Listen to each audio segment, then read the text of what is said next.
This man wearing a Japanese military uniform was braving a hail of bullets charging toward the Nationalist Army's position. The soldiers saw this and quickly raised their guns to shoot, which frightened the man into taking cover. After hearing what he said, the soldiers immediately let him in. The man was led by a soldier to their command post. It turned out he was working undercover in the Japanese army, and this time he came to tell the nationalist troops about the specific situation on the Japanese side of the battlefield. After revealing his true identity, the man went to the operational deployment map and told them in detail about the Japanese army's troop deployments, battle plans, and the weak left flank of the encirclement. The officers were very curious about how he knew all this, but the man couldn't go into specifics and urged them to believe him. Now the Japanese army had gathered all its forces and was preparing for a final assault. The officer immediately issued an order to quickly assemble the troops. Seeing this, the man turned to leave, but unexpectedly was called back by the officer. The man quickly returned the salute to the officer, then turned and left the command post. A subordinate cautiously reminded the officer whether it might be false information. The officer scolded him. Soon, all units holding the front line received the message to gather near the command post. By this time, the man had returned to the Japanese army position. But just as he put his military uniform back on and was about to return to the Japanese command post, two Japanese soldiers suddenly called out to him. The man stayed very calm, said he just had diarrhea,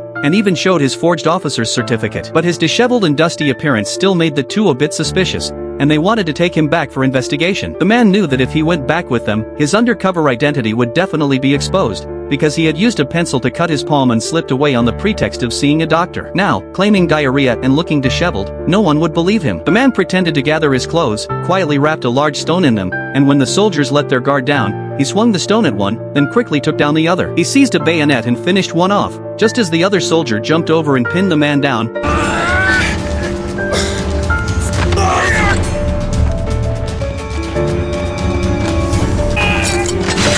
The man hurriedly chased after the soldier trying to escape, but just as he caught up, a squad of Japanese soldiers unexpectedly appeared above them. The man quickly subdued him, and with the patrol right above them, he desperately covered the soldier's mouth. The soldier struggled incessantly, clawing two holes in the ground, which also made the patrol above notice something unusual.